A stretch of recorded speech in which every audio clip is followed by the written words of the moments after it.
Grammaverstlar filmning titrdan keyingi sahnalari opisaniyasi ma'lum bo'ldi. Ularning syujeti Qasosqorlar 5 bilan bog'liq ekan.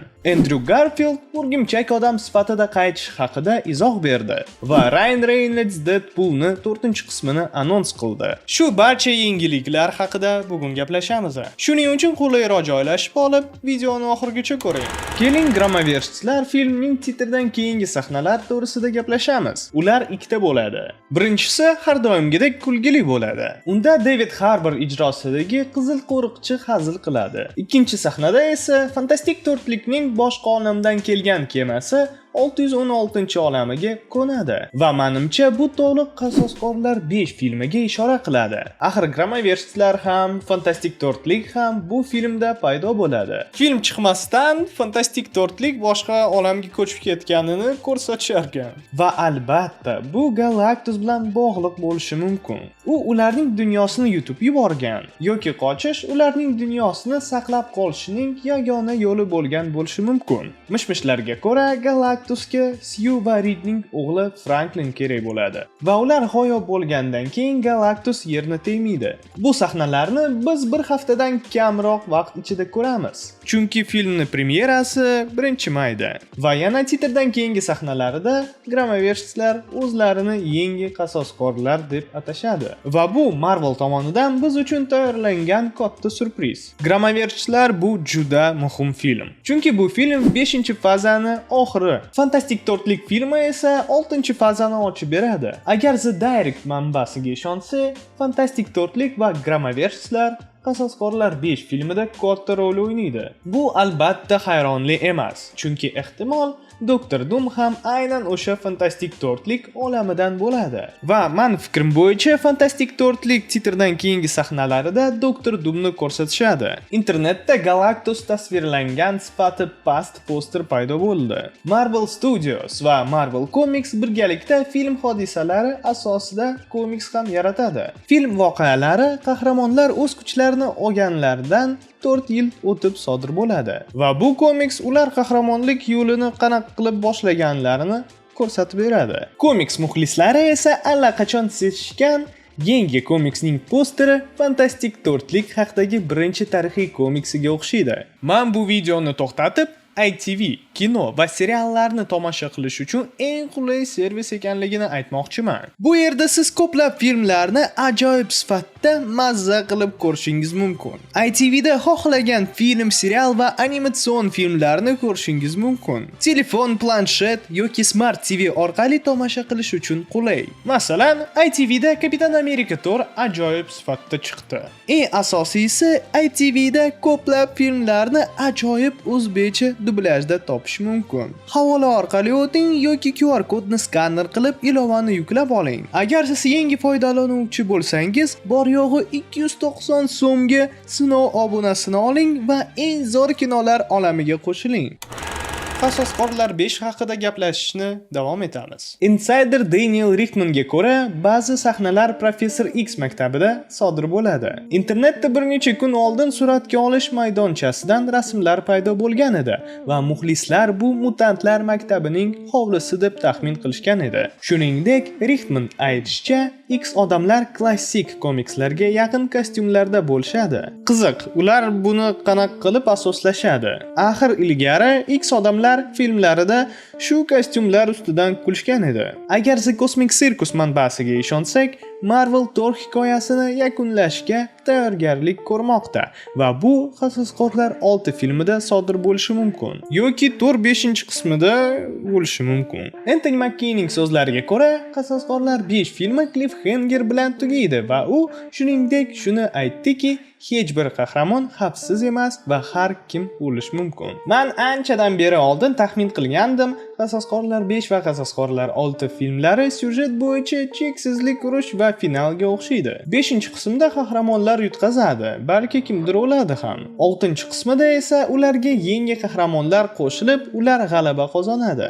6 yil oldin shu syujet muxlislarni hayratda qoldirgan va deyarli 5 milliard dollar kassalik daromad to'plagan edi. Va Marvel shu situatsiyani albatta yana takrorlamoqchi bo'ladi. Ryan Reynoldsdan Fanatlar Deadpool yaqin orada Marvel filmlarida paydo bo'ladimi deb so'rashgan. U bu ehtimolni juda pastligini aytgan va men bu fikrga qo'shilaman. Menimcha ular Rosamahani va Deadpoolni qasosqorlar 6 uchun saqlab qo'yishadi. Xuddi shuningdek, ular ehtimol O'rgimchak odamlarni va boshqa eski Marvel qahramonlarini ham kutib keyinroq chiqarishadi. Qasosqorlar 5 filmdagi titrdan keyingi sahnalarda ular Rosamaha, Deadpool va O'rgimchak odamlarning 6-qismda paydo bo'lishiga ishora qilishlari mumkin. Ularni maksimal wow effekt uchun oxirgi qismga saqlab qo'yishadi. Va yana Ryan Reynoldsning so'zlariga ko'ra, qasosqorlarga qo'shilish Deadpool uchun orzu bo'lgan. Lekin agar bu sodir bo'lsa,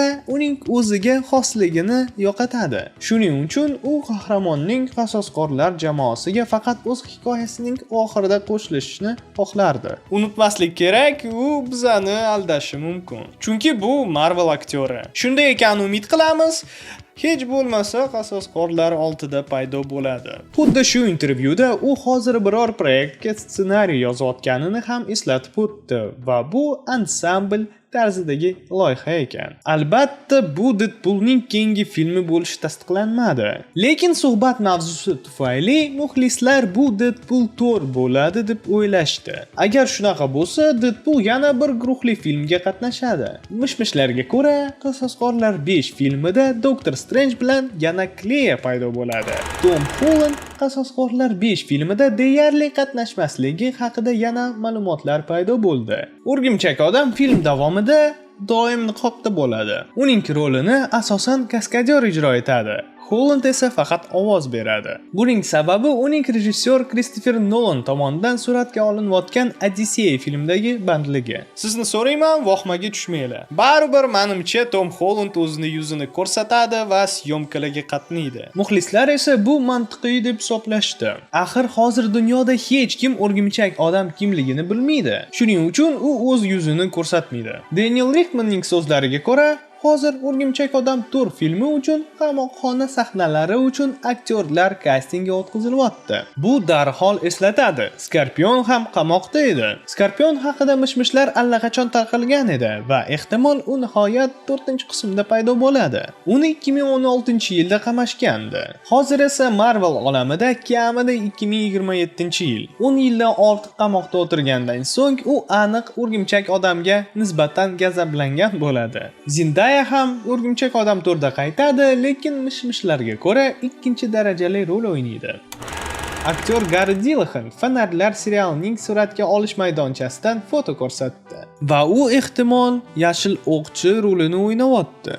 Agar Superman filmi haqida gapirsak, Arlitsa, Mr. Terrific va Guy Gardner yangi tashkil etilgan Adolat bandasi jamoasining a'zolari bo'lishlari ma'lum bo'ldi. Va muxlislarning fikriga ko'ra, bu kelajakda yangi Adolat ligasi uchun poydevor bo'lishi mumkin. Supermandan keyin Supergirl degan film chiqadi. Film 2026-yil 26-iyulda chiqadi. Tarmoqlarda film logotipi paydo bo'ldi.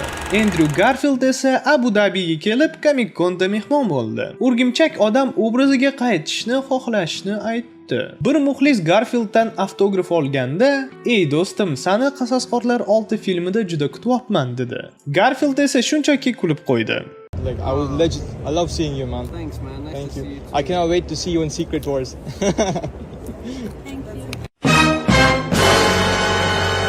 Albatta, u bir necha marta aytdi, hozircha unga hech narsa Marvel yoki Sony tarafidan taklif qilinmagan. U o'zi ham bilmaydi, O'rgimchak odam roliga qaytadimi. Biz har doimgidek unga ishonmaymiz, lekin tan olamiz, Garfield har doimgidek sir saqlashni biladi. Hayley Steinfeld esa unchalik sirlarni saqlay olmaydi. It was at this moment that she knew. She fucked up. Balkim Andrew Garfield ham O'rgimchak odam 3 qismini chiqarishar. O'zi xohlayapti, biz albatta xohlayapmiz va Sony ham soqqa qilgani xohlayapti. Mishmishlarga ko'ra, Noir O'rgimchak odam seriali Nicolas Cage bilan keyingi yil boshida chiqadi. Muxlislarning teoriyasiga ko'ra, suratga olinayotgan Sarvigala serialining keyingi sezonida O'rgimchak odam paydo bo'lishi mumkin. Yoki aksincha Sarvigalani o'zi O'rgimchak odam 4 filmida ko'rishimiz mumkin. Sababi serial boshida Wilson Fisk O'rgimchak odam haqida gapirgan edi. Va final sahnasida esa O'rgimchak odamning asosiy musiqiy temasiga o'xshash kuy eshitilgan edi. Sarvigalovaning keyingi sezoni mishmishlarga ko'ra keyingi yilda martda chiqadi va undan avval fevral oyida qotil haqidagi qisqa metrajli film chiqarilishi mumkin. Meni fikrim bo'yicha Sarvigalova O'rgimchak odam 4 filmida paydo bo'ladi, chunki Sony O'rgimchak odamni serialda ko'rsatishga ruxsat bermaydi deb o'ylayman. Tarmoqda Kapitan Amerika 4 filmdagi qayta suratga olishlar oldindan lider rasmi paydo bo'ldi. Izohlarda sizga qaysi variant ko'proq yoqqanini yozing. Detective Seeds manbasiga ko'ra GTA 6 noyabr oyida chiqadi. Aytgancha, men o'yinlarga bag'ishlangan ikkinchi kanalni ochdim. Agar sizga qiziqarli bo'lsa, havola orqali obuna bo'ling. Shu bilan yengilliklar va mishmishlar tugadi. Siz ham har doimgidek Tony Kark edi. Ko'rishguncha.